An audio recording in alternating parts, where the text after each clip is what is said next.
Bien, je vous propose de vous installer. Bienvenue à celles et ceux que je n'ai pas salués directement.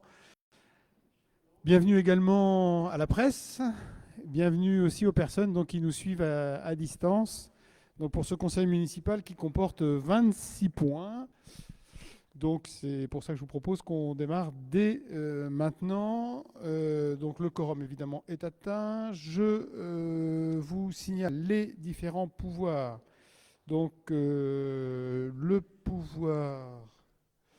Non. Le pouvoir de Sylvie Champ pour Monsieur Alain Adam. Le pouvoir pardon, de Fabienne Delay pour Madame Muriel Duny. Le pouvoir de Géraldine Roche pour Monsieur Éric Didier.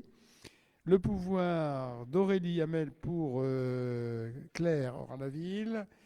Et le pouvoir de Nelly Fleury pour Fabienne Leroux. Personne d'autre n'est porteur ou porteuse d'un pouvoir. Donc Isabelle va nous rejoindre. Elle a prévenu qu'elle avait un potentiel retard d'une petite demi-heure. Voilà. Et je vous propose de démarrer l'étude du conseil municipal. Alors il nous faut désigner un ou une secrétaire. Notre secrétaire perpétuelle étant absente, nous avons un jeune remplaçant s'il l'accepte. Bah ouais, c'est toi le deuxième jeune. Avant 20h. Bon, il va falloir aller un peu vite alors. Bon, donc tu es OK pour prendre le rôle de secrétaire, je te remercie. Et donc, nous allons commencer par l'approbation du compte-rendu de la précédente séance, donc du 25 juin 2024. Est-ce qu'il y a des observations, des demandes de modification? C'est bon? C'est parfait. Donc, on va pouvoir commencer par le projet de délibération numéro 1 concernant la signature d'une convention entre le club de tennis et la commune de Douvres-la-Délivrante, donc convention qui du coup précise les relations avec le club, club qui, je le souligne, donc a participé directement au financement de la réfection du premier cours. Nous, on a financé intégralement la réalisation du deuxième cours.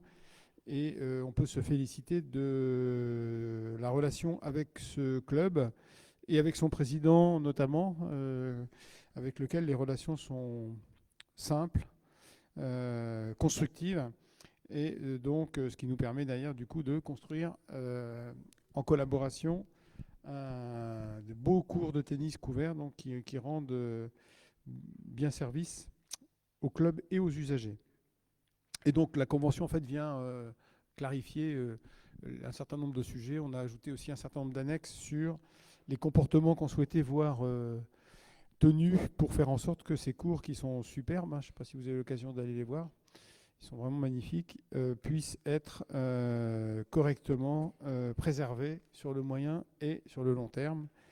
Voilà, donc la convention, vous l'aviez reçue. Je ne sais pas si vous avez des questions sur cette convention auxquelles je répondrai ou Alain, puisque on l'avait travaillé ensemble.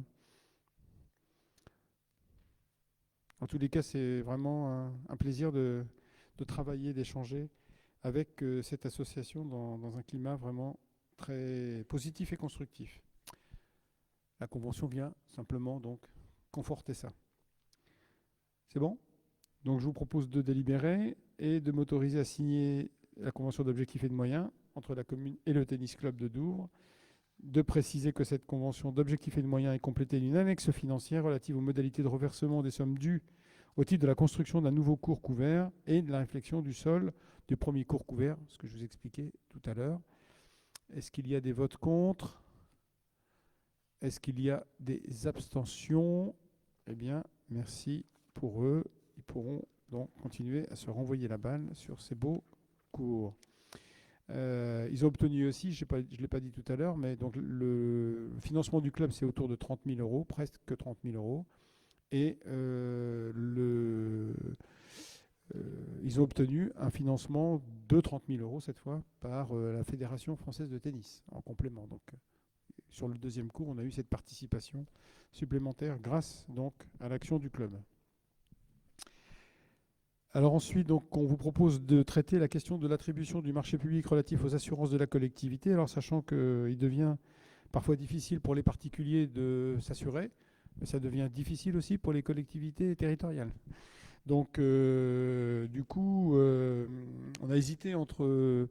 parce qu'on a une augmentation quand même des coûts constatés, entre relancer la consultation, en considérant qu'on n'était pas dans les prix d'objectif que nous avions pu fixer, ou l'accepter. Et la consultation faite par Émilie auprès de notre conseil nous a convaincus de la deuxième solution, dans la mesure où le risque qu'on avait, c'était en relançant d'avoir des prix encore plus importants, qui n'auraient pas été d'un grand gain, sachant qu'en plus, nous n'avons qu'une réponse par lot à attribuer. Voilà. Donc, le choix est du coup particulièrement limité. Et le... Ouais. Okay. Donc chaque lot donc, représente une petite augmentation, mais mineure par rapport à des comparaisons qu'on peut avoir même avec d'autres collectivités qui ont subi des hausses beaucoup plus importantes. Donc merci à Émilie et à notre conseil d'avoir mené efficacement cette consultation. Donc il y a plusieurs lots qu'on vous propose d'attribuer. Donc sur l'assurance aux dommages aux biens, donc c'est la SMACEL, l'assurance des collectivités locales à peu près normalement, qui appartient au groupe Maïf maintenant, c'est ça? Et donc qui nous avait, au-delà de la proposition qu'ils nous ont faite, donc avec une franchise à 3 000 € pour les bâtiments, et donc une prime annuelle de 21 729,88 € TTC. Donc, dans un premier temps, ils ne souhaitaient pas donc assurer notre halle des sports et notre gymnase, qui sont quand même deux ouvrages particulièrement importants et indispensables pour la commune, à cause des panneaux photovoltaïques. Finalement, après discussion, échange, également donc arguments apportés par le SDEC, donc ils ont finalement accepté d'intégrer dans l'assurance.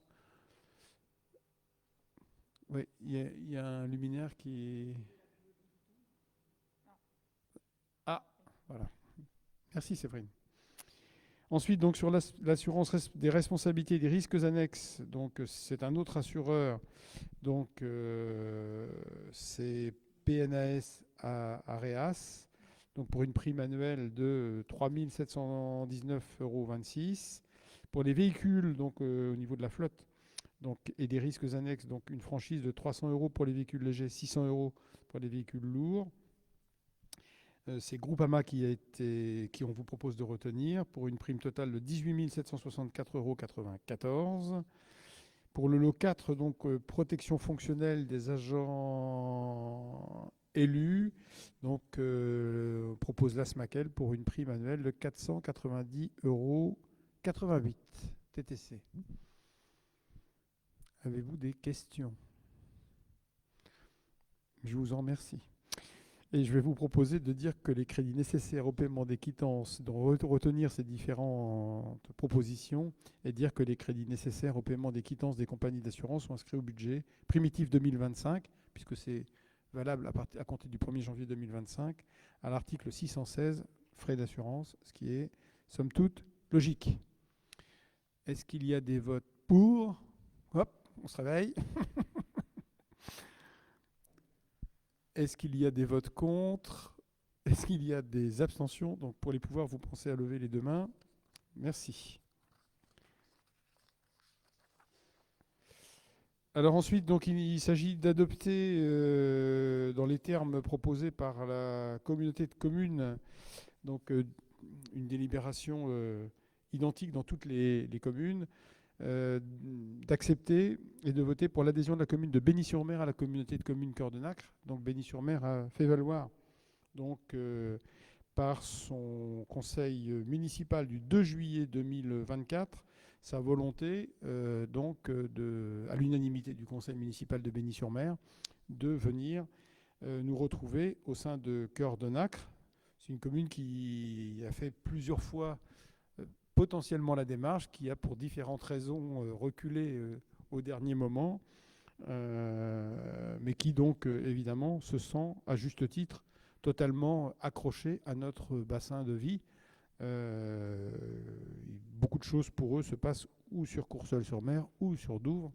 Et donc, il est apparu au conseil communautaire tout à fait naturel que Bény-sur-Mer, qui a fait une enquête auprès de ses habitants, donc qui a ressorti à une majorité écrasante une volonté effectivement de venir retrouver Cœur de Nacre, les services de Cœur de Nacre notamment.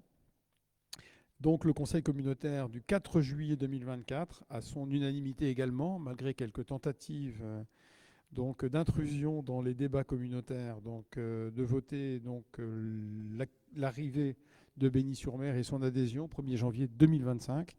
Et donc on vous propose de voter dans le même sens, étant entendu que la demande de Bény-sur-Mer va être étudiée à la CDCI, donc la commission départementale de coopération intercommunale. Donc ce sont des élus dont je fais partie et d'autres, le maire de Bény-sur-Mer aussi, qui ont vocation à se prononcer, à donner un avis sur les demandes de changement de collectivité d'un certain nombre de communes. Donc il y aura 2 communes qui seront étudiées le 10 octobre. Il y aura donc Bény-sur-Mer pour ce qui nous concerne, et puis Saint-Sylvain donc, qui souhaite changer de communauté de communes, donc, et d'aller vers la communauté de communes Vallès-Dunes.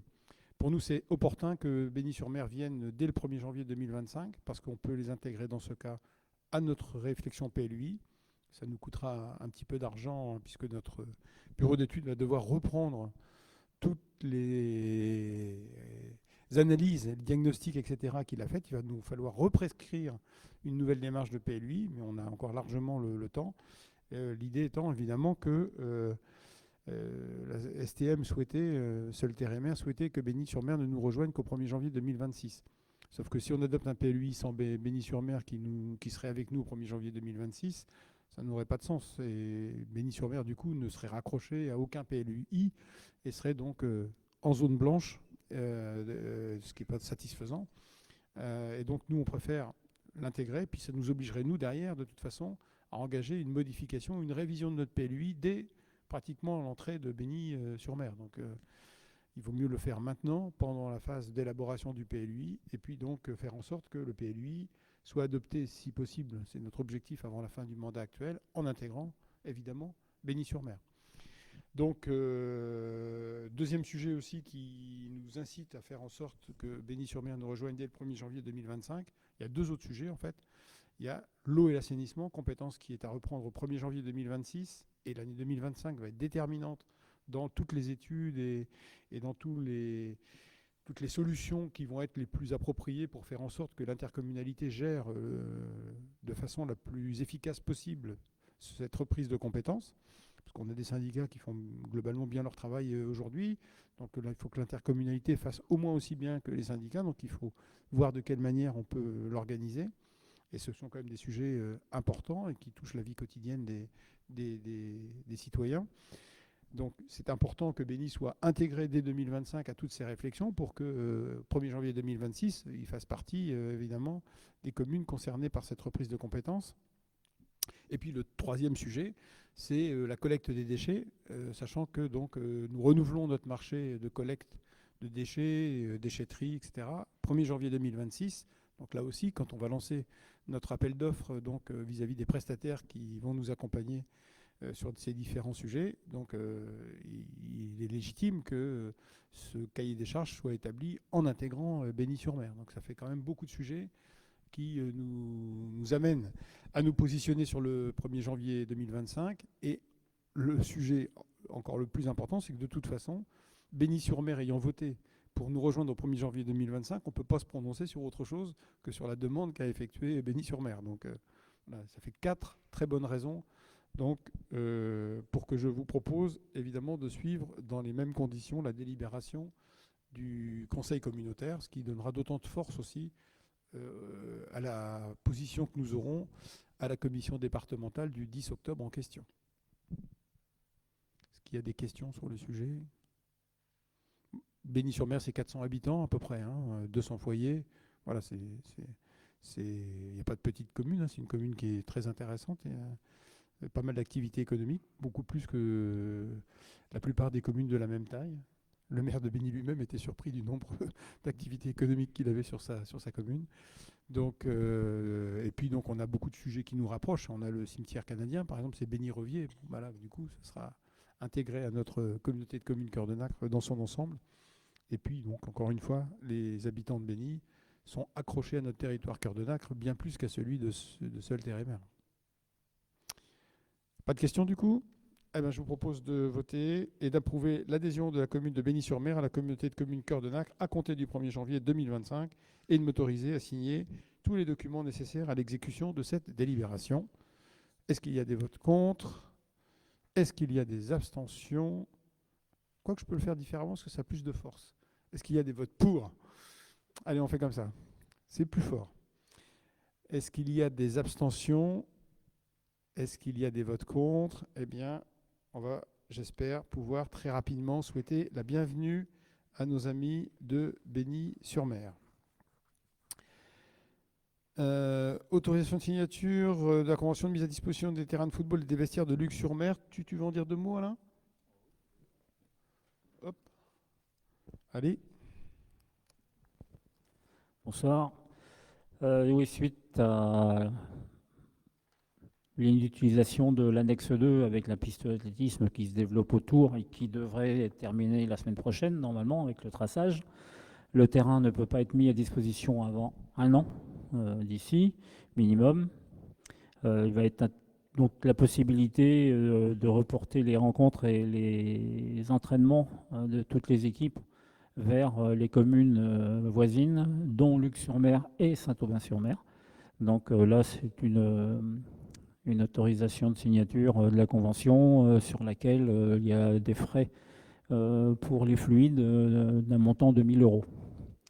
Donc on a revu encore la JSD tout à l'heure là, pour les inciter à utiliser le plus possible les créneaux qui nous ont été accordés par les communes extérieures, étant donné que nos terrains, avec la multiplicité des rencontres et des entraînements, ne pourront pas tenir l'hiver comme ça, quoi. Et du coup, on va permettre de tondre le terrain toutes les semaines, alors que jusqu'à présent, Luc-sur-Mer le tond que tous les 15 jours, parce qu'ils en ont un usage très limité, hein, ils n'ont plus de club à proprement parler sur leur commune. Pas de questions? Je ne sais pas si vous êtes allé voir notre piste d'athlétisme, le terrain qui s'y trouve au milieu, mais ça fait un bel ensemble. Je vous encourage à aller voir. On ne peut pas encore la pratiquer, mais ça devrait normalement pas tarder. Si la météo veut bien se montrer un peu clémente. Pour l'instant, ce n'est pas le cas. Donc, je vous propose du coup d'adopter les termes de la convention relative à la mise à disposition du terrain de football et des vestiaires 1 à 4 de la commune de Luc-sur-Mer, en les remerciant à cette occasion de leur collaboration. De fixer le montant de la mise à disposition à 1 000 euros, participation forfaitaire annuelle payable sur titre au mois de décembre de l'année N, sous réserve de la possibilité d'occuper l'ensemble des créneaux mis à disposition par la ville de Luc-sur-Mer et d'autoriser donc m'autoriser à signer tout document relatif à cette affaire et notamment la convention. L'idée, c'est qu'on paye directement l'entreprise qui va faire la tonte des terrains en question. Est-ce qu'il y a des votes contre? Est-ce qu'il y a des abstentions? Merci. Il n'y a pas de candidat pour aller tondre la pelouse, non, pour économiser 1 000 euros, non. Alors, point suivant, donc, autorisation de signature relative à la convention de mise à disposition du gymnase Pierre-Roux, lycée Notre-Dame et Notre-Dame de Nazareth. Alors, sachant que sur cette question, donc, nous avons une convention qui date de plusieurs années et qui donc faisait état donc d'une facturation à l'heure. Et la plupart des créneaux occupés par le lycée étaient d'1h30. Et donc, pour la prochaine année scolaire, nous appliquerons complètement la convention. En fait, l'application qui avait été faite, c'était de facturer un créneau. Et donc, en fait, on facturait 1h30 au prix d'1 heure. Donc, les lycées étaient gagnants, évidemment. Et l'idée, donc, c'est de revenir à quelque chose qui soit conforme à la convention que nous avions signée et surtout conforme à la pratique que nous avons avec le collège Maîtrise Notre-Dame, qui nous facture également ces mises à disposition. Est-ce qu'il y a des questions? 16 euros légèrement augmenté, on était à 15, c'est ça? 14,65.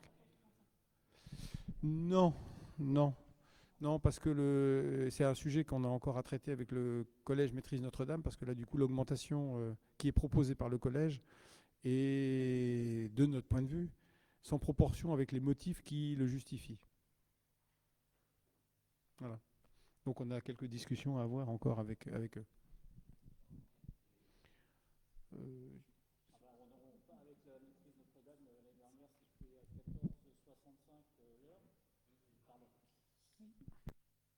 C'était 14,65 de l'heure et là, ils veulent le passer à 25 euros de l'heure. Donc ça fait 80% d'augmentation. Ça fait un peu beaucoup quand même, hein.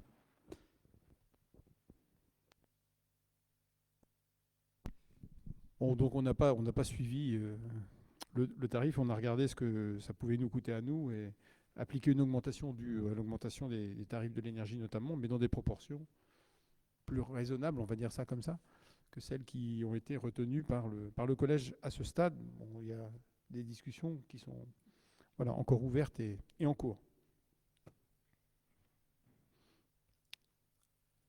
Pas de questions. Je vous propose d'adopter les termes de la convention avec les lycées Cours Notre-Dame et Notre-Dame de Nazareth pour l'utilisation du gymnase, du parc des sports Pierre-Roux et du dojo par les lycéens de ces deux établissements, en fixant le tarif horaire à 16 euros et en m'autorisant à signer tout document relatif à cette affaire et notamment, évidemment, la convention. Est-ce qu'il y a des votes contre? Des abstentions? Eh bien, merci. Ensuite, autorisation de signature de la convention relative à l'utilisation et à l'entretien du parking de l'association Louis Solé, route de Langrune. Donc, la convention est arrivée à échéance. Il s'agit de la renouveler. C'est un parking de 70 places, donc qui rend bien service à proximité du centre-ville. Nous envisageons avec l'école Cours Notre-Dame d'ailleurs de lui donner un fonctionnement plutôt en zone bleue de façon à faire en sorte que l'accès au commerce soit facilité dans la journée, avec évidemment quelques autorisations spécifiques pour les enseignants qui peuvent parfois s'y stationner. Et donc l'idée c'est de renouveler la convention dans les termes que nous avions, c'est-à-dire d'une prise en charge à 50% des travaux. Donc on avait assuré une prise en charge à 50% des travaux de réfection complète du parking, parce que si vous vous souvenez de l'état dans lequel était le parking, à ce moment-là, c'était une succession de trous, d'ornières. Bon, là, le parking est quand même qualitatif. Ce qu'il faut, c'est qu'on le gère mieux, de façon à faire en sorte que plus de places soient disponibles, donc à proximité du centre-ville. Et donc, il y a quelques travaux d'aménagement, de ralentissement aussi de la vitesse potentiellement excessive d'un certain nombre de véhicules. Et donc l'idée c'est de renouveler la prise en charge à 50-50 de la commune avec le collège, qui devrait nous amener à une charge pour chacun d'entre nous d'autour de 2500 à 2600 euros. Voilà. Donc ça reste raisonnable. Ah, c'est le parking de la maîtrise, oui, c'est pas l'école Cours Notre-Dame. Je fais acte de contrition. Il n'y a pas de questions sur le sujet.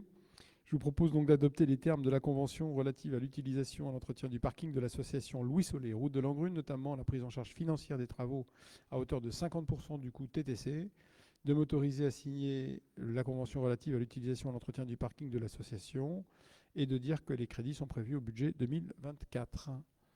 Est-ce qu'il y a des votes contre? Des abstentions? Merci. En tous les cas, on peut se féliciter. Juste le sujet de la facturation faite pour l'utilisation du gymnase, mais enfin sur le reste, on a vraiment des relations constructives et donc gagnant-gagnant avec le collège maîtrise et avec l'association Louis Solé. On vous propose également donc de renouveler une convention que nous avons depuis quelques années avec Solia, qui est l'opérateur qui nous accompagne pour les permis de louer, donc qui produisent leurs effets, hein, puisque en règle générale, du coup, les propriétaires, pas en règle générale, de façon systématique d'ailleurs, les propriétaires réalisent les travaux qui doivent être réalisés en vue de rendre les locaux conformes aux normes et plus agréables évidemment pour les usagers. Dans la plupart des cas, d'ailleurs, les propriétaires sont de très bonne composition par rapport à ce sujet. C'est leur intérêt aussi sur le moyen long terme. Voilà, donc on vous propose de renouveler cette convention, donc en approuvant également le tarif de 240 €, donc facturé par Solia pour assurer tout le diagnostic du logement, faire un compte-rendu qui nous sert de base à l'accord, au refus, ou à l'accord avec travaux obligatoires, ou à l'accord avec donc travaux à réaliser dans les 3 mois. Voilà en gros les différentes réponses que nous faisons. Et qui donc nous est bien utile parce qu'en interne on n'a pas les compétences qui nous permettent de le faire, et ce qui permet du coup petit à petit sur les rues qu'on a sélectionnées tous ensemble, qui figurent sur le projet de délibération, donc d'avoir petit à petit des logements de mieux en mieux rénovés et de plus en plus qualitatifs pour les locataires. Pas de questions? Eh bien, je vous propose d'adopter les termes de la convention relative à la réalisation des diagnostics sur les logements concernés par le dispositif entre la commune de Douvres, la délivrante, de Douvres et Solia, au tarif de prestation de 240 € hors taxe, de m'autoriser à signer la convention ainsi que tous les actes nécessaires à la mise en œuvre de cette procédure, et de dire que les crédits sont prévus au budget 2024. Est-ce qu'il y a des votes? Oui. Vas-y. Concerné par cette convention sur l'année? En tout, j'avais demandé à comment, une trentaine? Oui, une trentaine. Ah oui, donc il y a 30 logements qui ont été visités et qui ont... Ah oui, oui. D'accord. Non, mais ça fonctionne bien. Et oui, il y en a régulièrement. Et ce qui est intéressant, c'est que du coup, on a une vision quand même du parc de logements locatifs qui est plutôt bonne. Et qui donc nous permet aussi d'aiguiller les personnes qui cherchent du logement vers des logements décents et de qualité. C'est payé par le locataire, les 240 €? Pas par le propriétaire? Pour l'instant, non. Certaines communes ont fait ce choix-là. Ouais. Nous, comme on l'avait lancé au départ, je ne sais pas si tu te souviens, on était la première commune en Normandie à lancer le permis de louer.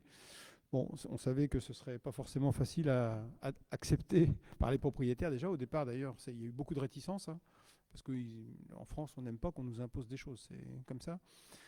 Et donc, là, en l'occurrence, c'est une forme de contrainte quand même pour le propriétaire, qui se doit d'accepter de faire visiter son logement, et en plus derrière de faire les travaux qui lui sont non seulement recommandés, mais parfois obligés. Donc vous imaginez que pour certains, au-dessus de leur faculté de compréhension de l'intérêt général. Donc du coup, au départ, ça a été compliqué. Maintenant, les choses sont différentes. Probablement qu'avec le temps, peut-être on peut imaginer que ces sommes-là puissent être à terme mises à la charge du propriétaire. Je vous propose de les garder pour l'instant. Et c'est pour toutes les relocations ou c'est les premières locations? C'est-à-dire qu'un propriétaire qui reloue une deuxième fois? Alors, selon la durée de relocation, enfin, de première location, bon, si par exemple, au bout d'un an, il change de locataire, on ne fait pas appel à ce lien. C'est Stéphanie qui va voir et qui vérifie qu'il n'y a pas de changement, qu'il n'y a pas de problème particulier. On ne relance pas un diagnostic complet. Et on le fait a priori tous les 5 ans seulement, potentiellement. Voilà. Donc du coup, avec ces compléments, est-ce qu'il y a des votes contre? Est-ce qu'il y a des abstentions? Eh bien, je vous remercie. Et Stéphanie, chez nous, suit ça vraiment très très bien. Alors, ensuite, une question liée au SDEC, à la rue des Auvents. Alors, j'espère qu'un jour, Omexom va finir par reboucher tous les trous qu'il a fait et enlever surtout les supports d'éclairage public en béton qui sont encore restés à l'heure d'aujourd'hui. En fait, il y a un petit sujet avec Enedis et avec Orange qui empêche donc que le chantier soit complètement terminé. Là, ce qu'on vous propose, du coup, le chiffre définitif est connu. Donc, c'est de valider l'étude définitive faite par le SDEC, donc le montant de la facture que nous allons devoir payer, et qui s'élève donc sur un total de 157 938,91 € à 83 438,06 €. Le SDEC participant à 40% sur tous les travaux d'éclairage et de télécommunication. Donc réseau distribution électrique aussi d'ailleurs. Oui, par Enedis. Voilà, donc la rue des Hauts-Vents ne ressemble pas encore tout à fait à ce qu'elle sera, puisqu'il y a encore et non seulement les nouveaux poteaux d'éclairage public et les anciens, mais donc ça devrait se faire là normalement dans les jours qui viennent ou les quelques semaines qui viennent, et donc tout sera propre, nickel sur cette rue qui va donc donner sur la route de Bretteville qui va donc permettre un embellissement général de ce secteur. Est-ce qu'il y a des questions? Eh bien, je vous propose, alors c'est un peu long comme délibération, de confirmer que le projet est conforme à l'objet de la demande, même s'il n'est pas tout à fait terminé, de prendre acte que les ouvrages sont construits par le SDEC Énergie, sauf le câblage de télécommunications par Orange, et Orange donc générique, hein, pas distributeur de réseau, de prendre acte que le SDEC Énergie est propriétaire du génie civil de télécommunications, de donner permission de voirie pour la réalisation des travaux, il est grand temps, sur le domaine public routier, de nous engager à voter les crédits nécessaires en fonction du mode de financement choisi, de décider d'inscrire le paiement de la participation en section d'investissement par fonds de concours, le montant du fonds de concours étant recalculé sur la base de la facturation des travaux exécutés, donc il ne pourra pas excéder 75% du coût hors taxe éligible. Le reliquat sera inscrit en fonctionnement et de s'engager à verser notre contribution SDEC Énergie dès que les avis seront notifiés à la commune, c'est-à-dire en général 1 an à peu près après la fin des travaux. De prendre note que la somme versée au SDEC Énergie ne donnera pas lieu à récupération de TVA puisque c'est le SDEC qui la récupère déjà. Et de nous engager à verser au SDEC Énergie le coût des études pour l'établissement du projet définitif en cas de non-engagement de la commune. Enfin, ça, c'est ridicule parce que c'est déjà fait. Et puis de m'autoriser à signer les actes nécessaires à la réalisation de ce projet. Est-ce qu'il y a des votes contre? Est-ce qu'il y a des abstentions? Eh bien, merci. Ensuite, donc, je vous propose de délibérer sur les ouvertures du dimanche, donc en journée complète, hein, bien sûr.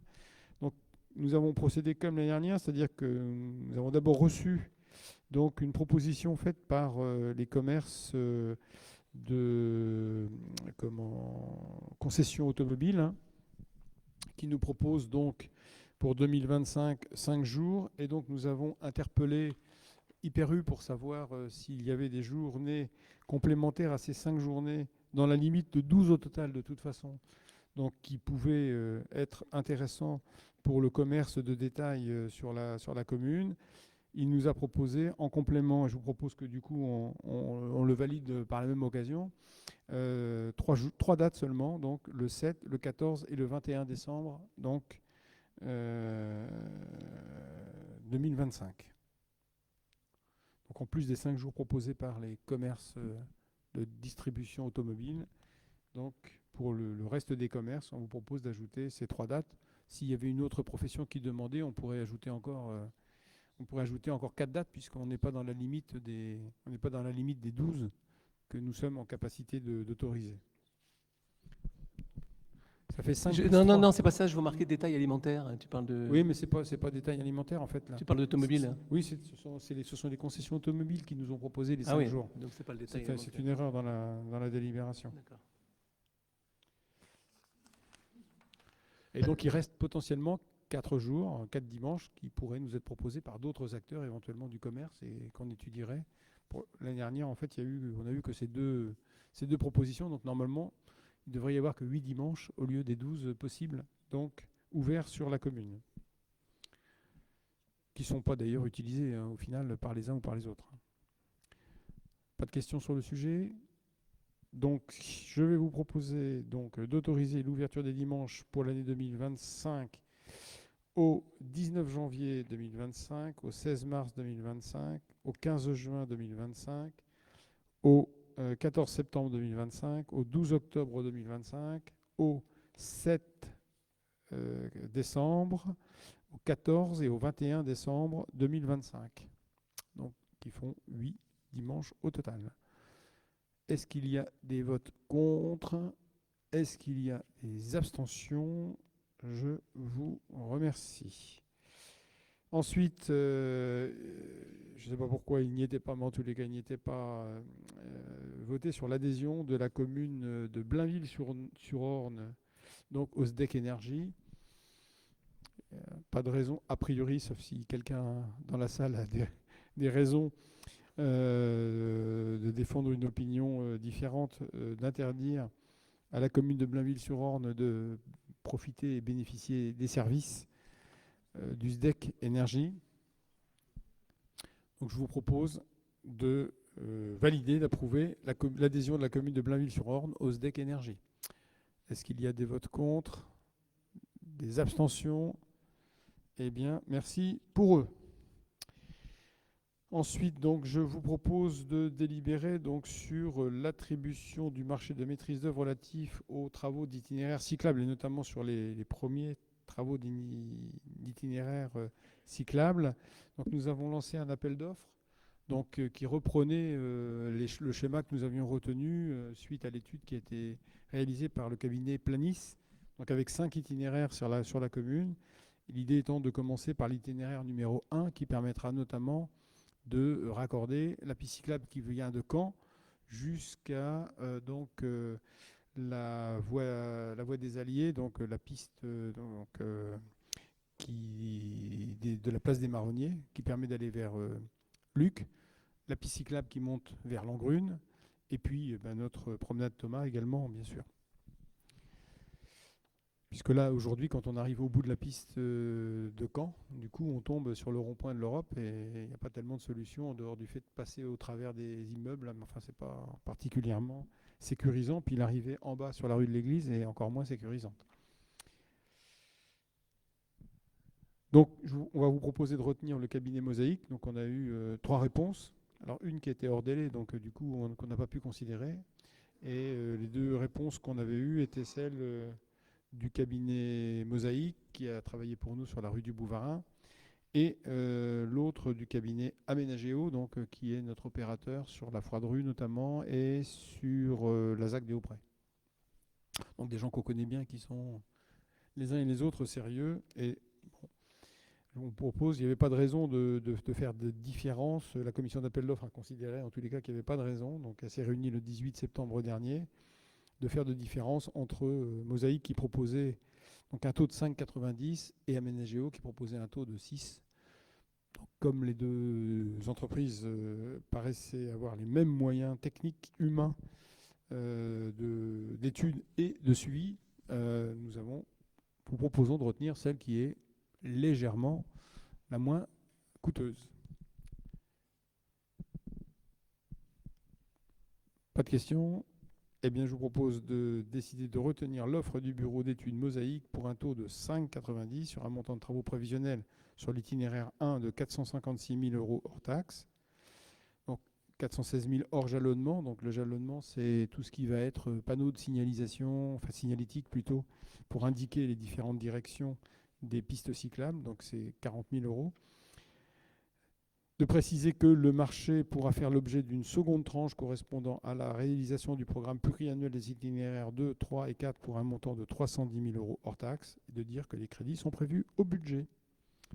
Est-ce qu'il y a des votes contre? Est-ce qu'il y a des abstentions? Eh bien, merci.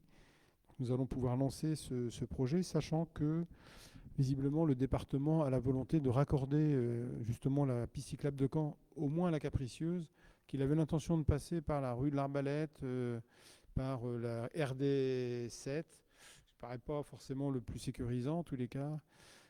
Et donc, on va lui proposer de venir se raccorder plutôt à notre projet d'itinéraire là, et lui demander du coup de participer à ce projet d'itinéraire, ce qui va évidemment réduire le coût résiduel pour la commune. Sur les ratios, Claire, je te laisse évoquer les ratios, puisqu'il s'agit juste... Il n'y a pas de vote pour cette question. Bonsoir à tous, ce que je n'ai pas vu notamment.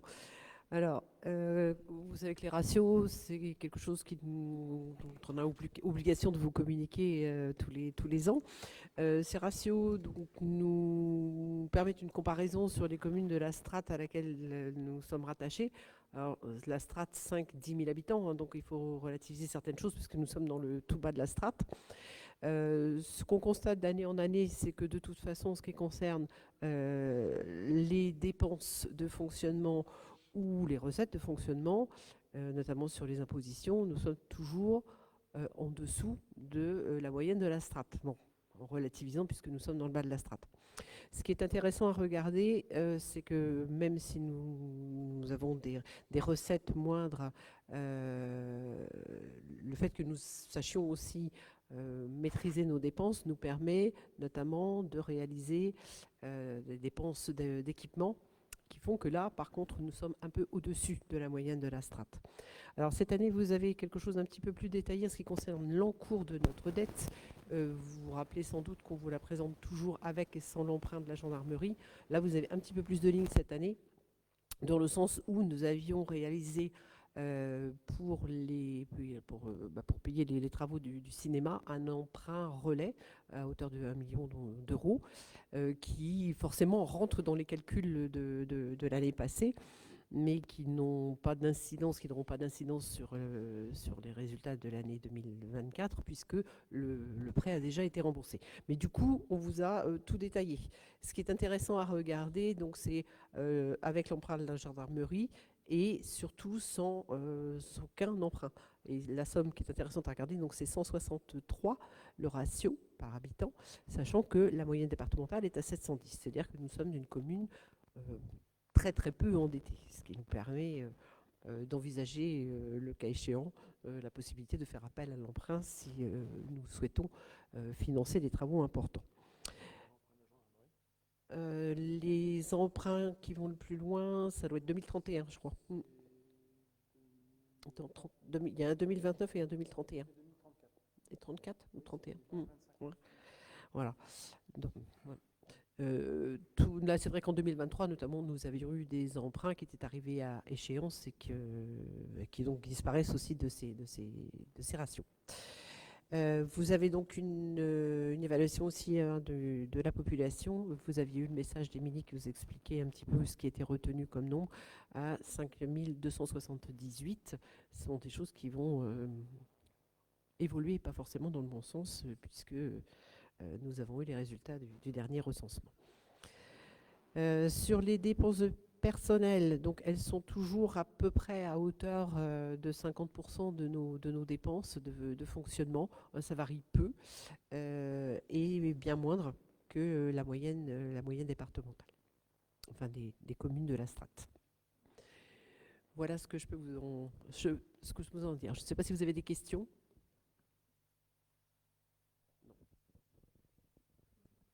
Il n'y a pas de questions? J'en ai une. J'en ai une. Vas-y.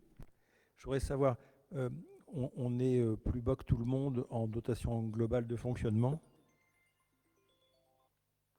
Et ça, c'est pas plutôt une bonne nouvelle? Et pourquoi on est plus bas que les autres en dotation globale?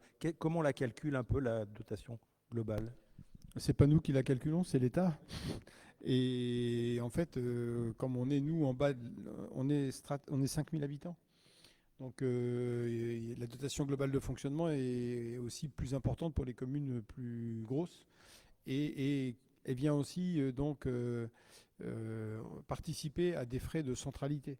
Et donc plus une commune est grosse, plus elle a normalement, théoriquement, des frais de centralité. Alors le détail du calcul, je ne serais pas capable de le dire, parce que d'une année à l'autre, ça peut un petit peu varier. Il y a la dotation de solidarité rurale aussi qui vient des fois compenser. Enfin, voilà, ce sont des calculs qui ne sont compris peut-être que par ceux qui les font. Et j'en suis même pas sûr.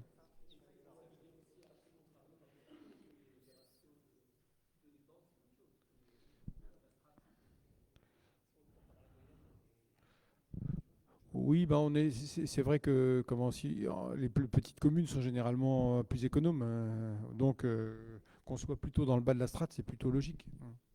Même si pour le coup, c'est logique et pas logique. Parce que sur les coûts de fonctionnement, par exemple, nous, on a une crèche publique communale.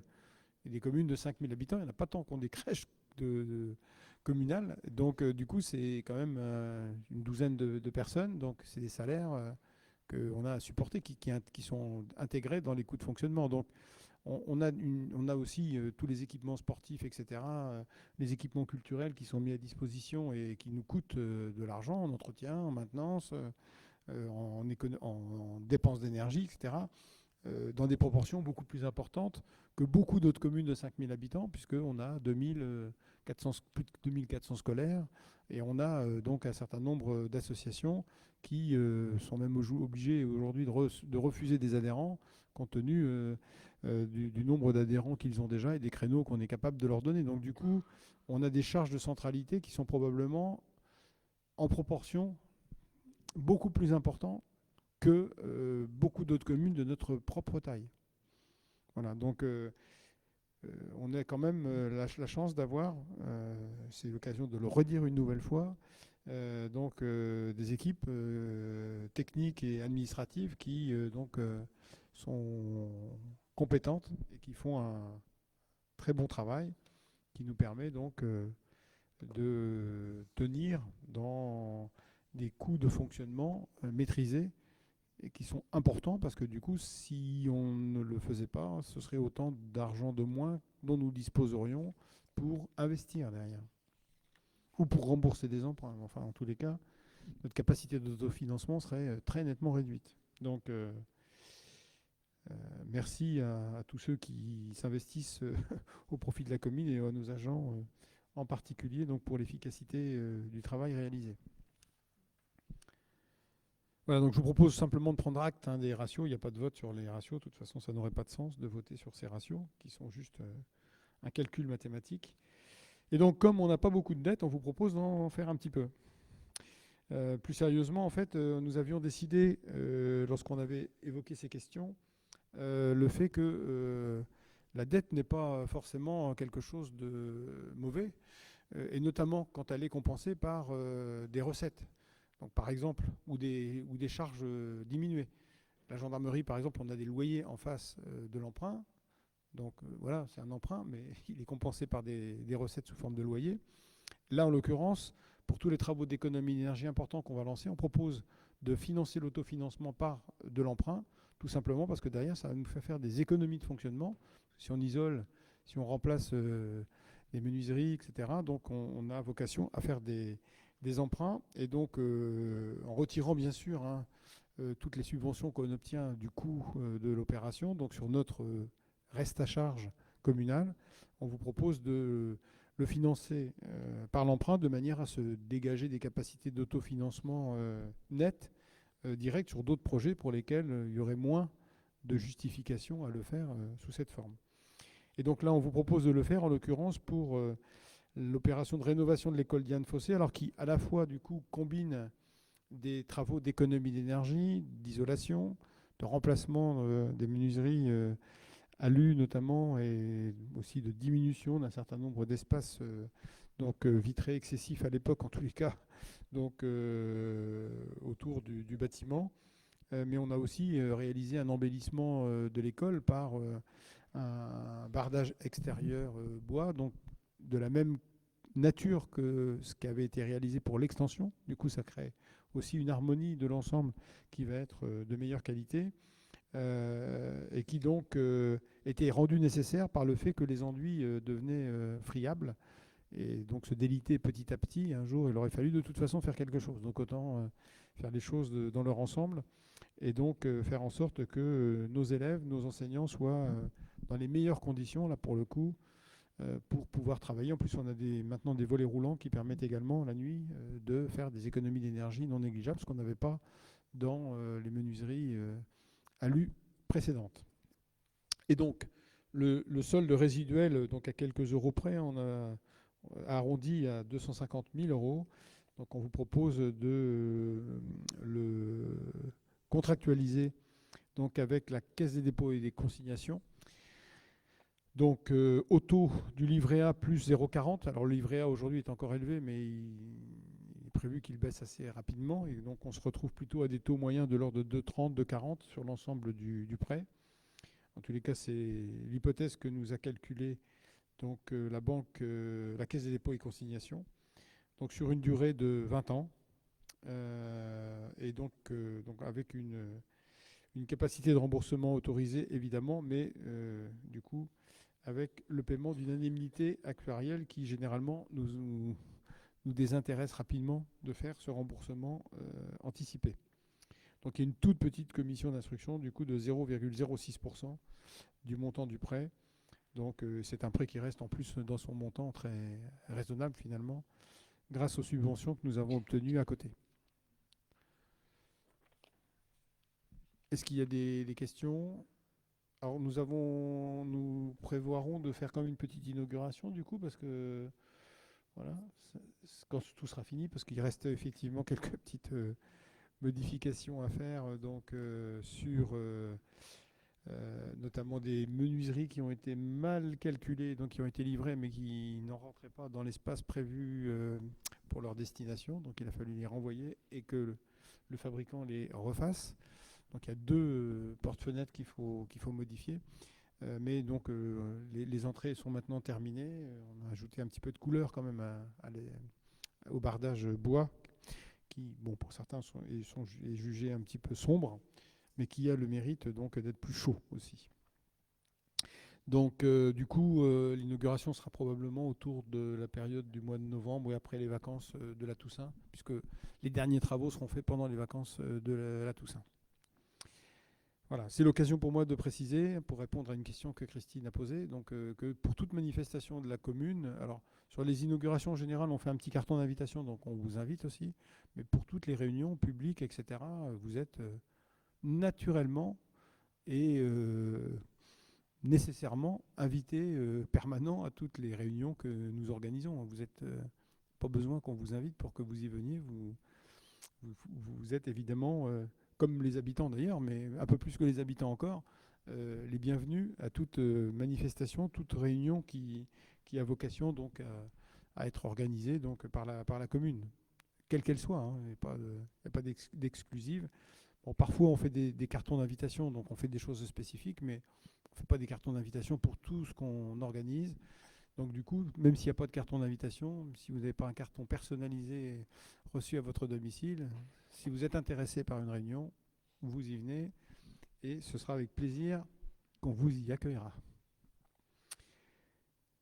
Alors ensuite, donc, Pardon, je ne vous ai pas fait voter, je crois pas. Thierry, Oui. un mail, ça serait quand même pas mal au moins. Ouais, mais tu sais, on fait pas beaucoup d'invitations et Non, on mais n'a je pas sais bien. forcément beaucoup de présents non plus. Donc, alors tu vas me dire, c'est pas une raison, mais on a quand même beaucoup de manifestations qui sont organisées et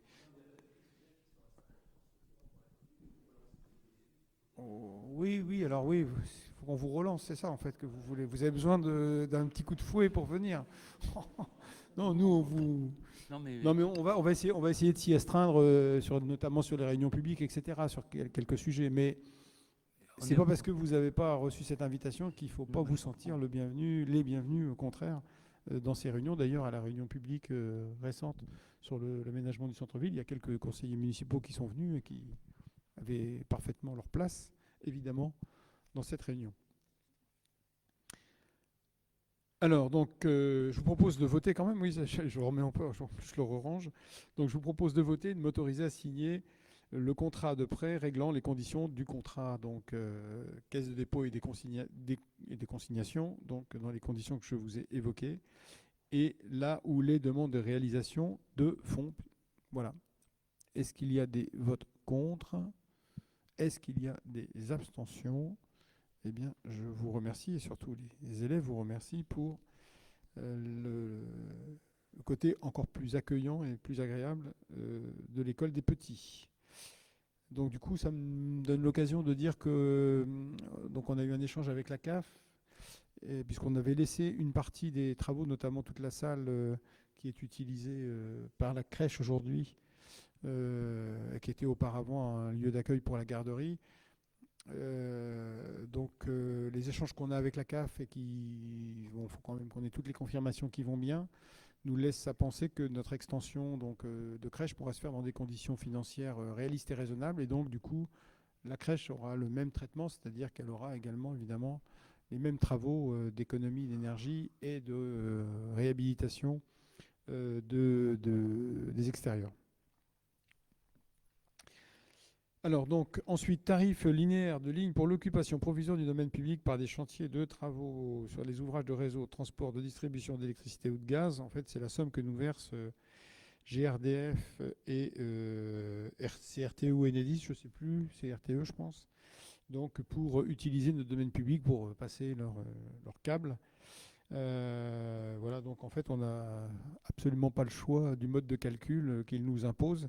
Donc je vous propose de le retenir et donc d'instaurer ou de reproduire, puisqu'il la paie déjà, la redevance pour occupation provisoire du domaine public par des chantiers de travaux sur les ouvrages des réseaux de transport et de distribution d'électricité et de gaz, et d'appliquer donc le montant maximum de redevance prévu par le décret numéro 2015-334 du 25 mars 2015, selon le mode de calcul donc, que vous avez dans le début de la délibération. Voilà. Est-ce qu'il y a des votes contre? Est-ce qu'il y a des abstentions? Eh bien, je vous remercie. Alors ensuite, un sujet qui est important, donc la question du parking, donc notamment sur le chantier de rénovation du centre-ville. Nous allons reprendre de façon plus importante, puisqu'il y a quand même beaucoup de parkings autour du centre-ville, notamment de certaines résidences qui sont particulièrement vides et qui pourraient être intéressants d'ouvrir. Donc on va avoir des rendez-vous là, avec les propriétaires ou les membres influents des copropriétés pour pouvoir faire en sorte qu'on trouve des solutions pour que ces parkings ne restent pas fermés, au moins les jours d'usage important par la clientèle du centre-ville. Et puis, donc, il nous a fallu aussi revenir, parce qu'on n'a jamais changé jusqu'à ce jour, donc le tarif de location de la place du parking Justice de Paix, donc qui est un parking souterrain, fermé, sécurisé, et donc que nous facturions à un prix défiant absolument toute concurrence, puisqu'il était facturé à hauteur de 10 € par mois. Donc ça faisait 120 € par an donc, de location. Donc imaginez que c'était une somme qui était particulièrement dérisoire. Alors ce qu'il faut savoir, c'est que au départ, déjà le fait de faire payer n'a pas été forcément simple à faire comprendre à certains. Donc, mais aujourd'hui, donc ça fait quand même plusieurs années, donc, puisque c'était en 2019, donc ça fait maintenant 5 ans. Donc il est ouvert à la location à ce tarif, et donc on vous propose de l'augmenter de façon faible. On avait imaginé un tarif de 200 € annuel qui ne nous paraissait pas du tout délirant. Mais bon, sur le conseil avisé d'Aurélie, notre correspondante du commerce de centre-ville, donc on propose voilà, de faire un premier palier à 150 €, de façon à permettre aussi, puisque là nous avons 10 places que nous allons pouvoir remettre en location, les remettre à ce tarif de 150 €, donc un tarif qui reste tout à fait convenable. Est-ce qu'il y a des questions sur le sujet? Vous achetez? Donc je vous propose d'adopter un tarif pour une année. Alors on a aussi décidé de supprimer le tarif par mois, parce qu'on avait un tarif par mois, mais que personne ne prenait évidemment. Puis qui, du coup, s'il avait dû fonctionner, nous aurait posé quelques petits problèmes de gestion administrative, un peu inutiles. Donc du coup, on vous propose de rester sur un tarif annuel uniquement. Et donc d'adopter un tarif pour une année de 150 € payable en une seule fois pour les commerçants et les habitants du centre-ville voulant louer une place de stationnement dans le parking souterrain de la Justice de Paix. Est-ce qu'il y a des votes contre? Est-ce qu'il y a des abstentions? Eh bien, merci. Ensuite, donc, la demande de fonds verts pour l'éclairage de la piste d'athlétisme et du terrain, parce que du coup, c'est d'abord le terrain de foot, puisque le terrain de foot a été replanté, ça y est, il commence à verdir maintenant. C'est pour ça que je vous incite à aller la voir. Ça fait vraiment, c'est même impressionnant, ça fait comme une belle piste d'athlétisme. Et puis, il y a du coup un beau terrain de foot au milieu. Donc, je propose de solliciter le fonds vert en espérant que notre nouveau gouvernement ne vienne pas trop tailler dans les fonds donc destinés au fonds vert. En tout état de cause, il nous faut refaire un éclairage. Alors, c'était l'occasion aussi de modifier l'éclairage ancien et énergivore qui était présent. Et donc, en fonction aussi de ce que le fond vert va faire, on a deux hypothèses. C'est soit éclairer le terrain d'une part et la piste d'athlétisme d'autre part, donc avec deux éclairages complémentaires, soit de se contenter, ce qui semble correspondre aux besoins des usagers de la piste d'athlétisme, d'un éclairage de l'ensemble du stade et de la piste. Donc voilà, donc on verra un petit peu en fonction des aides et des appuis que nous pourrons avoir si on se paie les deux dans un premier temps ou si on ne fait que l'éclairage du stade de foot qui pourra servir aussi à la piste d'athlétisme bien sûr. Et puis on verra après en fonction de l'usage s'il y a nécessité d'ajouter un éclairage spécifique pour la piste d'athlétisme. Le risque étant que ce soit les deux qui soient toujours allumés, que ce soit utilisé pour l'athlétisme ou pour le foot. Donc voilà. Même si on a des armoires différentes potentiellement, on voit bien que des fois les terrains de foot qui sont utilisés parfois en seulement un demi-terrain ne sont éclairés généralement sur l'ensemble du terrain.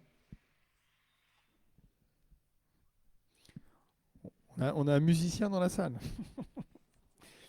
Donc du coup, voilà, on vous propose de délibérer. Donc c'est quand même un montant important, c'est 123 222,46 €, ça a été chiffré par le SDEC sur la proposition donc éclairage de la piste et éclairage du terrain, donc qui serait potentiellement diminué si on ne faisait que l'éclairage du terrain dans un premier temps, bien sûr.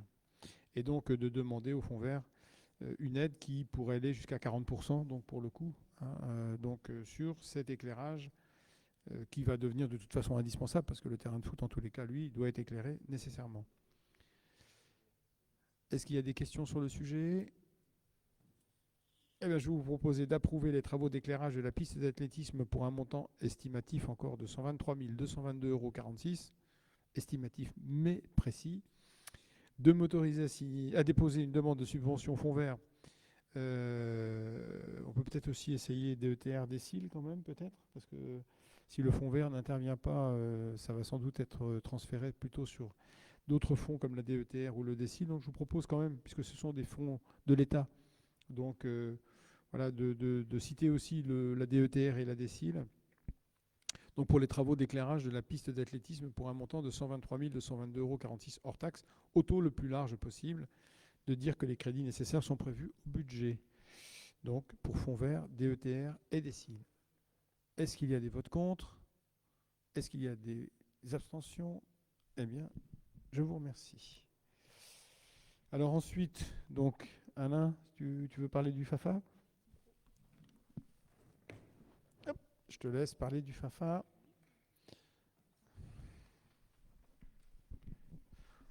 Compte tenu de tes relations privilégiées avec le club de football, je te laisse. Oui, l'objet c'est de mettre un éclairage sur le terrain d'honneur. Et donc, à ce sujet, bon, il y a des demandes de devis qui ont été faites. Et pour avoir des subventions, il faut établir un dossier. Ce qu'on appelle le FAFA, c'est le fonds d'aide au football amateur. Et ce fonds d'aide permet d'avoir jusqu'à 50% de la réalisation des travaux. Donc ce dossier est en cours de réalisation. La délibération de ce soir va permettre de déposer le dossier très rapidement au niveau du district de football pour pouvoir aller jusqu'en commission au niveau fédéral. Donc le montant des travaux est quand même conséquent, comme vous pouvez le voir. Donc ça va aider, ça pourra aider confortablement la collectivité pour réaliser à la demande du club de foot pour pouvoir mieux gérer les matchs en fin de semaine.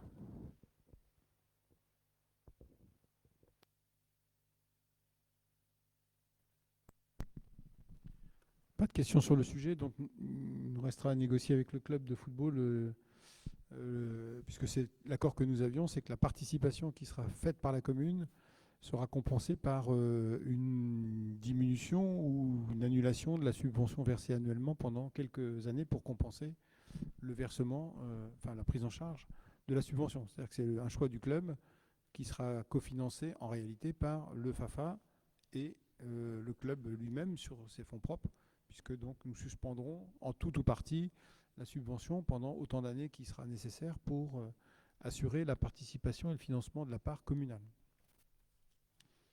Ce sont les conditions sur lesquelles on s'est mis d'accord avec le club de la JSD, qui visiblement considère cet investissement comme l'investissement essentiel pour le club. Pas de questions complémentaires?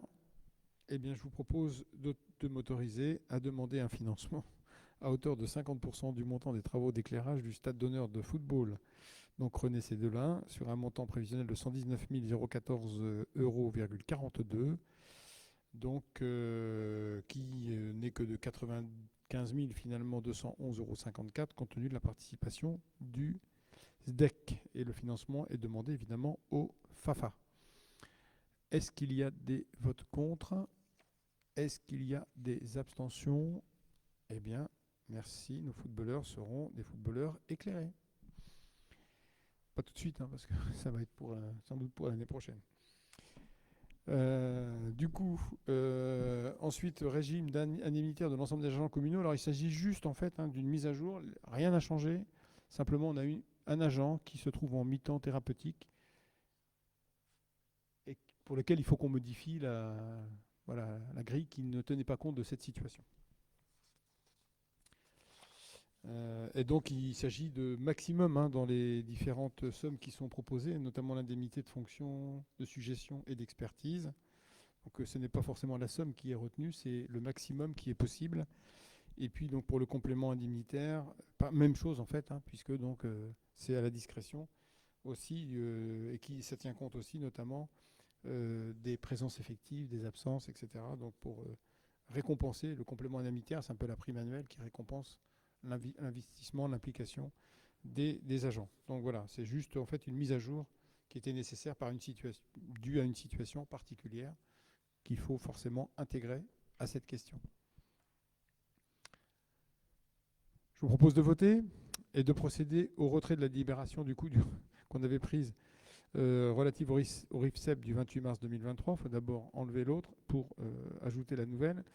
D'adopter la nouvelle mise à jour du régime indemnitaire des agents de la collectivité, de préciser que ce régime indemnitaire remplacera en totalité toute autre indemnité déjà perçue par les agents, de dire que les primes et indemnités seront revalorisées automatiquement dans les limites fixées par les textes de référence, et de dire que les crédits correspondants seront calculés dans les limites fixées par les textes de référence et inscrits chaque année au budget.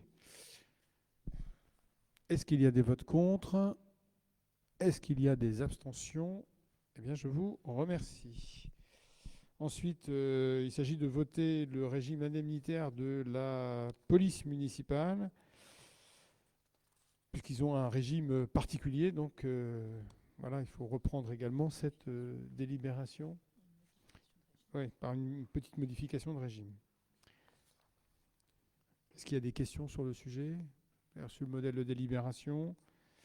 Donc, je vais vous proposer de voter donc sur la proposition faite par la délibération en disant que les crédits nécessaires, évidemment, sont inscrits au budget pour permettre leur versement. Est-ce qu'il y a des votes contre? Des abstentions? Merci. Donc, c'est l'occasion juste de se féliciter de l'efficacité de notre police municipale, mais aussi de notre SVP qui nous a rejoint au 1er septembre et qui donc fait un travail de prévention, de sensibilisation d'un certain nombre d'usagers donc sur les bons comportements à avoir,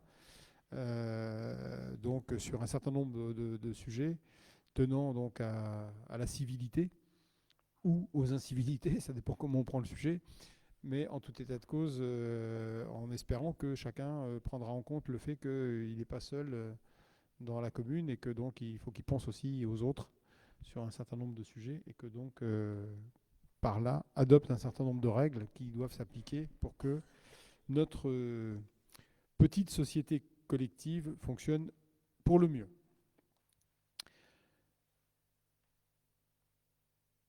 Moi, je n'ai que des retours positifs en tous les cas de l'action et de notre policier municipal et de notre nouvelle ASVP là, qui nous a rejoints. Ensuite, donc, alors on est dans un cas aussi particulier, donc il faut qu'on prenne une délibération pour quelqu'un qui ne prendrait pas de congé, ses congés donc au moment de sa cessation d'activité pour nous arranger, puisque c'est pour rester effectivement jusqu'au bout présente dans les effectifs de la commune, mais du coup il faut qu'on prenne une délibération pour pouvoir transformer ces congés qu'elle aurait dû prendre en paiement, ce qui se fait naturellement dans le privé, mais ce qui doit se faire par une délibération dans les collectivités publiques ou territoriales. Et donc, ce serait quand même un peu vache de ne pas le faire, puisque c'est pour nous rendre service qu'elle a décidé de continuer donc, à travailler et à bien travailler par ailleurs. Donc, je vous propose d'autoriser l'indemnisation des congés annuels non pris lors de la cessation de la relation de travail pour des motifs indépendants de la volonté de l'agent ou pour des motifs tirés de l'intérêt du service, et de préciser que l'indemnisation sera calculée en référence à la rémunération que l'agent aurait normalement perçue s'il avait réellement bénéficié de ses congés annuels. Et donc ça s'appliquera à tous les agents dorénavant. Voilà, ce qui est bien, on ne sera pas obligé d'y revenir. Est-ce qu'il y a des votes contre? Est-ce qu'il y a des abstentions? Eh bien, merci pour elle et pour nous. Ensuite, donc, quelques créations de postes pour faire face à des besoins temporaires d'activité, soit pour des remplacements, soit pour des modifications de temps de travail, notamment sur la comptabilité, puisqu'on avait une personne qui était à plein temps pour nous et qui va passer à mi-temps chez nous et à mi-temps pour l'intercom. Et puis donc il y a encore quelques remplacements à faire donc au service ressources humaines compte tenu d'un congé de maternité en cours. Voilà, donc du coup on vous propose de décider le recrutement d'un agent contractuel donc sur le grade de rédacteur principal première classe 9e échelon au service ressources humaines pour une période de 6 mois à compter du 1er novembre 2024 à temps complet. Donc ça, c'est pour remplacer le départ en retraite dont on parlait tout à l'heure.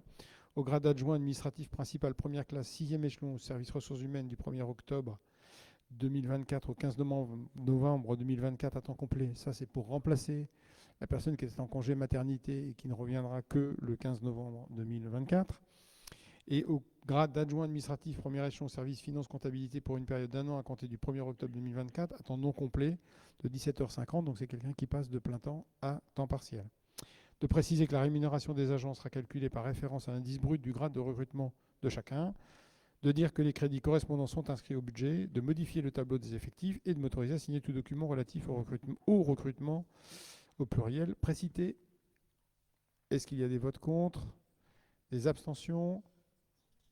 Eh bien, merci. Ensuite, donc, il nous faut créer un poste d'éducatrice jeunes enfants à la crèche municipale, donc du 1er septembre 2024 au 31 août 2025 à temps complet. 31 août, oui? Non, c'est août. Non, c'est août, justement parce que l'intérêt c'est qu'elle parte sur un contrat d'1 an directement. 6 mois, ça n'avait pas tellement de sens. Et donc, voilà, c'est un poste dont on a besoin, évidemment, en remplacement d'un départ, donc à la crèche municipale. Donc, je vous propose de décider de modifier le poste créé par la délibération du numéro 11 du 25 juin 2024, et là où on avait décidé sur 6 mois, ce qui n'était pas tout à fait, évidemment, l'intérêt de la salariée. Là, il y avait une erreur d'interprétation des textes. De créer donc un poste d'éducatrice de jeunes enfants à la crèche du 1er septembre 2024 au 31 août 2025 à temps complet. De dire que la rémunération de l'agence sera calculée par référence à l'indice brut du grade de recrutement premier échelon, que les crédits correspondants sont inscrits au budget, de modifier le tableau des effectifs et de m'autoriser à signer tout document relatif au dossier susvisé. Est-ce qu'il y a des votes contre? Des abstentions? Merci. Alors, en l'occurrence, c'est une personne qui était en alternance chez nous et qui donc revient donc avec la qualification requise pour être éducatrice jeunes enfants, donc c'est plutôt bien. Et c'est quelqu'un visiblement qui donnait pleine satisfaction. Donc ensuite, il y a des propositions d'avancement de grade. Donc parmi tous les salariés, chaque année, on fait des propositions d'avancement de grade qui sont suivies ou pas suivies par le centre de gestion. Donc après, c'est lui qui... Ou c'est NFPT? C'est nous? D'accord. Mais il y a une étude par le centre de gestion? Non? Bon, alors c'est nous. Bon, pas pour ça. Bon, donc du coup, on vous propose de valoriser 4 agents Donc un au poste d'adjoint technique principal deuxième classe à temps complet au service garage. Comme on n'a qu'une personne au service garage, vous voyez tout de suite de qui il s'agit. Un poste d'adjoint technique deuxième classe à temps complet au service voirie animation. Donc ça c'est notre Cédric national. Enfin, il y a 2 Cédric en même temps, c'est vrai. C'est l'autre, oui, c'est l'autre. C'est le régional alors. Bon. Un poste d'adjoint technique principal deuxième classe à temps complet au service restauration de la crèche. Un poste d'adjoint technique principal première classe à temps complet au service espace vert. Donc c'est quelqu'un qui est chez nous depuis longtemps. Et la crèche, c'est quelqu'un qui a rejoint la crèche il y a peu et qui était auparavant pour nos écoles en poste de ménage et vaisselle, etc. Et qui donc donne tout à fait satisfaction. Et donc il nous faut à la fois créer ces postes, mais aussi supprimer les grades qu'ils avaient, c'est-à-dire 3 postes d'adjoint technique à temps complet, un poste d'adjoint technique principal deuxième classe à temps complet. Voilà, on valorise quelques agents qui le méritent. Est-ce qu'il y a des questions? Je vous propose donc d'adopter les modifications du tableau des emplois proposés et de dire que les crédits nécessaires à la rémunération aux charges des agents nommés dans les emplois sont inscrits au budget chapitre 012. Est-ce qu'il y a des votes contre? Est-ce qu'il y a des abstentions? Je vous remercie.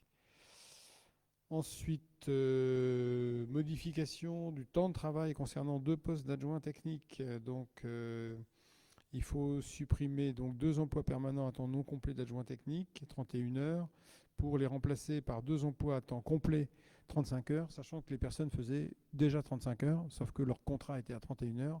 Ils avaient toujours les 4 heures complémentaires. Donc autant les valoriser sur leur temps réel de travail. Et pour elles, je pense que c'est important en tous les cas. Pas de questions non plus. Donc je vous propose de décider la suppression à compter du 1er novembre 2024 de 2 emplois permanents à temps non complet d'adjoint technique, donc à 31 heures hebdomadaires, et de créer donc à compter de cette même date 2 emplois permanents à temps complet d'adjoint technique à 35 heures, de dire que les crédits correspondants sont inscrits au budget, de préciser que le tableau des effectifs est modifié. Est-ce qu'il y a des votes contre? Est-ce qu'il y a des abstentions? Merci pour toutes ces personnes. Alors ensuite, donc, dernier sujet sur les assurances donc, que nous avions à régler, c'est celui des risques statutaires, donc, notamment pour les maladies. Et donc nous avions retenu le principe, nous avions déjà délibéré sur le sujet, de nous joindre au groupement de commandes que réalise le centre de gestion, là pour le coup. Donc on vous propose d'en accepter les conditions. Qui nous permettent d'être indemnisés en cas d'absence maladie, sur les absences maladie de durée suffisante. Pas de questions?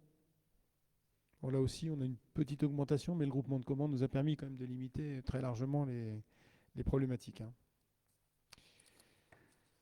Donc, je vais vous proposer d'accepter, je ne vais pas prendre tout, adopter les propositions suivantes. Donc, l'assureur, c'est CNP Assurance, oui, c'est ça, de retenir la proposition de CNP Assurance, du courtier Relins SPS, pour une durée de 4 ans, à compter du 1er janvier de 2025, pour les agents donc titulaires ou stagiaires affiliés à CNRACL, donc pour les risques longue maladie, invalidité, maternité, etc. Donc dans les conditions qui sont précisées.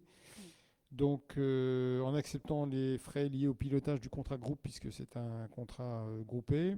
Dans ce cadre, le centre de gestion réalise une mission facultative, mais qui ne peut être financée par la cotisation obligatoire.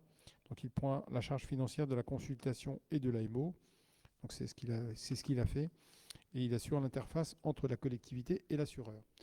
Le centre de gestion devient l'interlocuteur privilégié des adhérents des contrats et le tiers de confiance des parties en présence tout au long de la période contractuelle, donc de 5 ans. Donc cette mission sera financée par la collectivité à hauteur de, donc pour nous, du coup, 800 € par an, je suppose, puisque c'est entre 50 et 99 agents. Donc nous sommes dans cette catégorie, donc ça nous coûte 800 € au titre donc, de l'activité de coordination et d'animation du centre de gestion. Et je vous propose donc de m'autoriser à adhérer au présent contrat groupe d'assurance statutaire couvrant les risques financiers liés aux agents, fonctionnaires ou non titulaires souscrits par le CDG 14 pour le compte des collectivités et établissements du Calvados, à prendre et à signer les conventions résultant et tout acte y afférent. Veuillez préciser que les crédits nécessaires, évidemment, sont ouverts au budget. Est-ce qu'il y a des votes contre? Des abstentions? Eh bien, merci, nous voilà totalement assurés. Et puis, donc, la 26e délibération, donc, sur le droit de préemption urbain. Donc, il nous faut juste le renouveler pour permettre de pouvoir continuer à l'exercer, en précisant évidemment qu'il ne s'exerce pas dans le cadre de la ZAC des Hauts-Prés, puisque c'était cette partie-là qui était devenue caduque. Nous sommes dans le cadre d'une ZAC et donc il n'y a pas évidemment intérêt à préempter sur quelque chose qui est censé nous appartenir indirectement déjà. On risquerait là, pour le coup, des problématiques de santé mentale. Pas de questions? Eh bien, je vous propose de décider de renouveler le droit de préemption urbain sur les secteurs du territoire communal inscrits en zone U1AU du PLU, de préciser que les cessions de terrain par les ménageurs dans la ZAC des Hauts-Prés relatives au lot du lotissement sont exclues du champ d'application du droit de préemption urbain et que cette exclusion est valable 5 ans à compter de la présente délibération. Donc si la ZAC va au-delà de 5 ans, il faudra la reprendre. De rappeler que je possède délégation du conseil municipal pour exercer au nom de la commune le droit de préemption urbain, donc en dehors de cet espace. Est-ce qu'il y a des votes contre? Est-ce qu'il y a des abstentions? Eh bien, je vous remercie. Et voilà notre ordre du jour, donc épuisé. Donc le prochain conseil... Oui, Jean-Pierre.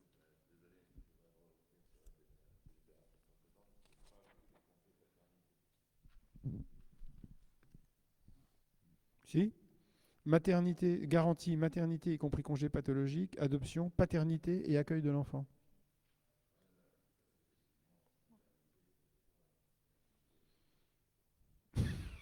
Non, c'est bon, c'est prévu. Mais je te remercie, Jean-Pierre, de penser au père. C'est bien. Au père et à tes pères. C'est gentil. Ok, donc bah, écoutez, je vous remercie. Je remercie les personnes qui ont suivi à distance. Et rendez-vous au prochain conseil municipal. Donc. J'aimerais poser une question. Oui, attends, en fait, je donne juste la date. Je donne juste la date pendant que j'y suis, parce que sinon je vais oublier. Le prochain conseil municipal, il a lieu le... Donc on a supprimé celui qu'on avait prévu initialement. Et donc il aura lieu le 19 novembre. Notez bien le 19 novembre. Vas-y Alain. En fait, j'en ai deux questions, mais je suis désolé, je n'étais pas là à la réunion préparatoire, donc peut-être que ça a été évoqué. Quid, est-ce qu'il y a un nouvel opérateur dans le cadre des Teen House, là, sur le site de la Baronnie, et puis sur la boulangerie de Saint-Rémy, où est-ce qu'on en est? Il y avait une étude qui devait être menée, on avait voté ça, il me semble, il y a quelque temps. Voilà. Alors, sur l'éco-village, nous avons signé avec Patrick une lettre recommandée qu'accusée de réception, donc qui met en demeure l'occupant en bail précaire de l'espace public de se mettre en conformité avec la convention qu'on a signée dans toutes ses acceptions financières, techniques, etc. Donc avant le 1er décembre 2024, dans le cas contraire, on lui demandera de quitter les lieux donc avant le 31 décembre 2024. Il a, lui, de son côté, pris des contacts pour négocier, vendre, je ne sais pas exactement, son concept. Son concept, oui, je sais bien. Oui. Étant entendu que de toute façon, le terrain reste, quoi qu'il en soit, la propriété de la commune, et quoi qu'il en soit, en bail précaire sur la durée qui était prévue initialement. Donc il n'est question ni de modifier les conditions de mise à disposition potentielle du site, ni de revoir la durée de la convention, de toute façon. Donc ça veut dire que même s'il arrive à vendre son concept à un porteur de projet qui, du coup, ça serait souhaitable pour nous, soit plus en capacité de le faire fonctionner correctement, parce qu'aujourd'hui, Les locations sont quasiment plus réalisées. Enfin, il n'y a pas de recettes visiblement réalisées par Tommy House.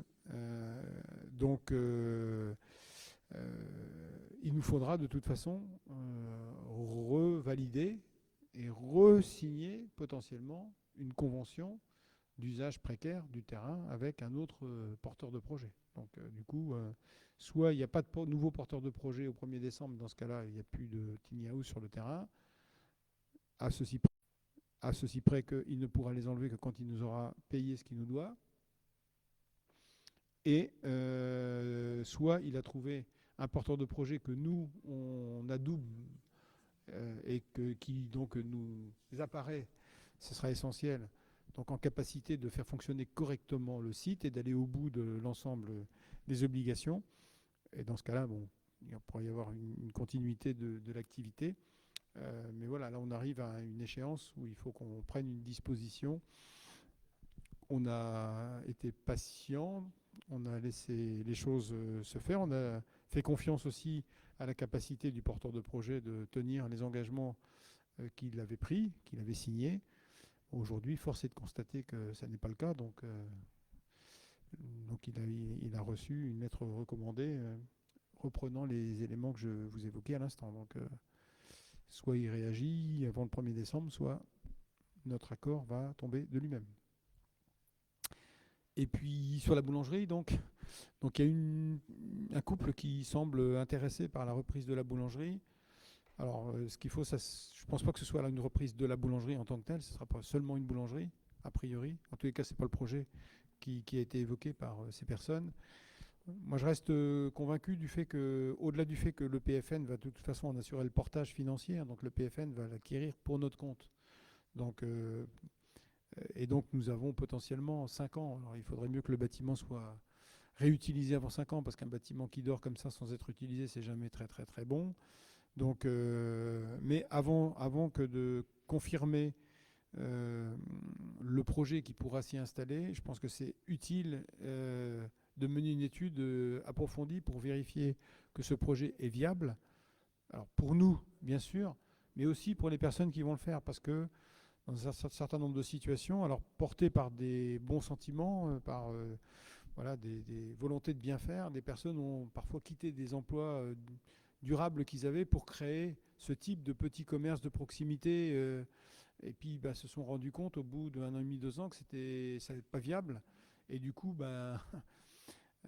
se retrouver sans situation, parce que là ils étaient dans une situation de personnes à leur compte, donc il n'y avait plus le droit aux couvertures acédiques, etc. Et donc c'était mettre les personnes dans une difficulté qu'on ne souhaite pas voir se réaliser. Donc du coup, l'idée, on a eu un échange cet après-midi sur l'ancien cinéma, donc, dans lequel le PFN est impliqué aussi, et pour lequel le PFN finance une étude flash. Donc nous avons posé la question à l'EPFN de savoir s'il pourrait financer une étude flash aussi pour la boulangerie. Bon, il faut qu'on revoie avec le foncière de Normandie comment on peut faire fonctionner cette idée, sachant que pour qu'une étude flash soit finançable, il faut que le projet soit déjà bien avancé.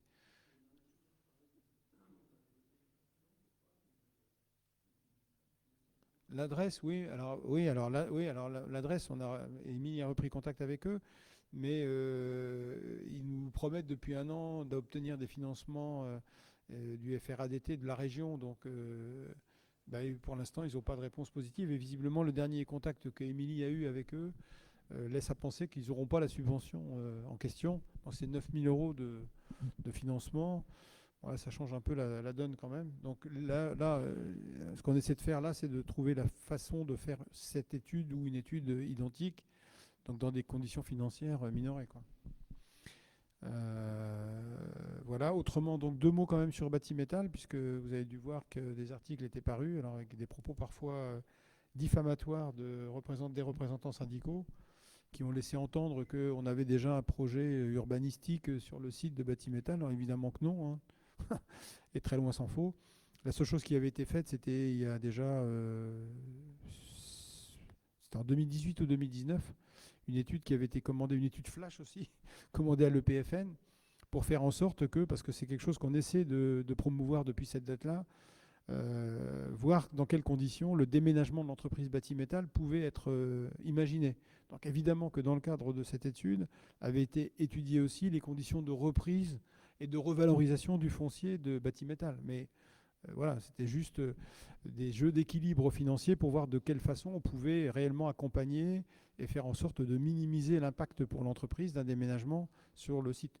Entreprise qui ne nous a pas donné de nouvelles ou peu ou insuffisamment pendant toutes ces années et que donc on a réussi seulement à rattraper pour reparler de cette question de façon un peu plus sérieuse après qu'on ait fait préemption sur les locaux qui les a amenés à voir autrement un peu la question. L'entreprise en janvier s'était engagée vis-à-vis de nous donc à donner les conditions dans lesquelles ils souhaitaient intégrer le terrain du parc d'activité, donc les 4 hectares 5 qu'on leur réserve depuis quand même pas mal d'années. Sachant que ce n'était pas nous qui pouvions savoir de combien de mètres carrés ils avaient besoin, de combien d'hectares ils avaient besoin, de quel type de bâtiment ils avaient besoin. C'était quand même à eux de nous le dire. Et donc on avait convenu de se voir en juin, revoir en juin avec ces éléments. Sauf qu'en juin, le directeur est parti, il y a un nouveau directeur qui est arrivé, donc évidemment ce n'était pas le bon moment pour pouvoir étudier ces questions. Donc on avait demandé au PDG de Cayor de décaler à septembre la date à laquelle on se reverrait pour parler du déménagement de l'entreprise. Et puis au lieu de parler du déménagement de l'entreprise, donc on a eu l'information que l'entreprise était en redressement judiciaire et donc potentiellement avec un délai jusqu'au 10 octobre pour les repreneurs potentiels, donc pour pouvoir faire leur offre. Sachant que c'est le groupe qui est en redressement, donc c'est Cayor avec 3 entreprises. Donc une entreprise qui est sur Bordeaux, une entreprise qui forme à bois, qui est sur Giberville, je crois, qui a une 30aine de salariés, et puis Batimétal qui a 123 salariés. Donc au total, c'est l'ensemble des entreprises, ça fait donc 122 plus 123, ça fait 245, plus 30, ça fait quand même 270, 280 salariés en tout qui sont concernés par le groupe Cayor. Donc, sachant que le repreneur peut se positionner soit sur les 3 sociétés, soit sur 2 sociétés, soit sur une société. Donc, nous avons un rendez-vous en visio jeudi avec le mandataire judiciaire, donc pour faire le point justement sur lui, les contacts qu'il a. Contrairement à des personnes qui se contentent de parler et critiquer, nous, on a pris contact grâce au président de la région d'ailleurs, qui nous avait donné ses coordonnées avec un industriel normand qui pourrait être intéressé. Le directeur du site est entré en contact avec l'industriel en question, qui étudie le sujet, qui de toute façon, il ne faut pas se faire d'illusions, ne reprendra pas l'ensemble du personnel de l'entreprise. Ce qu'il faut savoir, c'est qu'une des sociétés pour 122 salariés fait plus de 30 millions d'euros de chiffre d'affaires. Batimétal, pour 123 salariés, fait moins de 20 millions d'euros de chiffre d'affaires. Vous avez compris que l'équilibre n'était pas tout à fait forcément le bon. Donc il est possible, enfin nous on espère qu'il va y avoir un repreneur, bien sûr. Et on n'a absolument pas, en attendant d'avoir une solution de déménagement, imaginé que ce site puisse servir à autre chose. Mais voilà, c'est une décision de gestion qui appartient au repreneur. Le repreneur qu'on a pu avoir en contact, donc c'est une entreprise familiale, industrielle, ce que Batimétal n'a pas connu depuis très longtemps, puisque depuis la famille Roux se sont succédés des fonds de pension, des fonds de retournement, donc des gens qui sont là pour, je dirais quelque part, se servir sur la bête, si je parle un peu vulgairement, mais en tous les cas pour avoir donc des retours financiers pour verser des retraites pour les fonds de pension et pour le fonds de retournement, donc pouvoir revendre rapidement l'entreprise. Donc jeudi, on a une rencontre avec ce mandataire judiciaire. 10 octobre, donc réponse des repreneurs ou non. Et donc décision du tribunal de commerce de Bordeaux le 30 octobre, puisque le siège du groupe Cayor est à Bordeaux. Et il y a aussi 40 salariés à la holding, en plus des 280 dont je parlais tout à l'heure. Donc ça fait quand même plus de 300 salariés au total. Bon, voilà. Sur un marché, Il faut être raisonnablement optimiste dans la vie toujours. Il y a un potentiel, il y a des compétences, mais ils sont sur un marché volume-prix, voilà, puisqu'ils font des bâtis de portes qui sont voilà, des bâtis de portes enfin de conception relativement simple au final. Donc il n'y a pas beaucoup de valeur ajoutée sur les produits qu'ils produisent. Et là, actuellement, le marché du bâtiment sur ces produits-là, il est atone.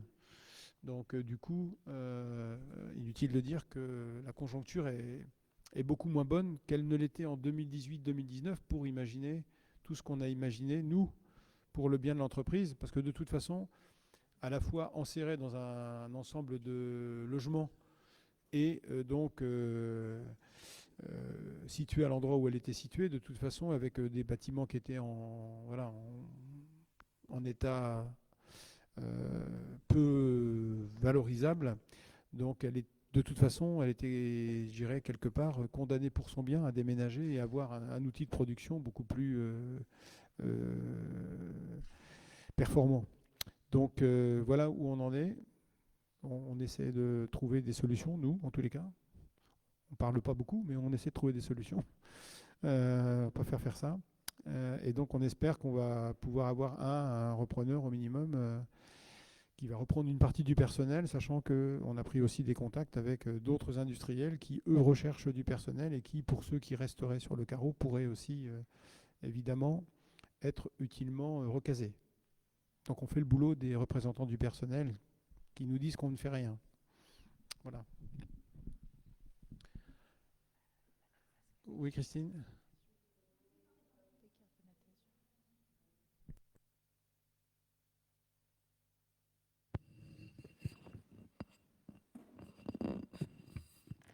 Oui, je voulais profiter de la présence du président du syndicat d'eau pour faire un petit bilan de la décarbonatation, puisque ça fait globalement 1 an que c'est mis en place. Donc, je voulais savoir comment ça fonctionnait, si c'était dans les objectifs attendus. Voilà, c'était simplement un petit bilan.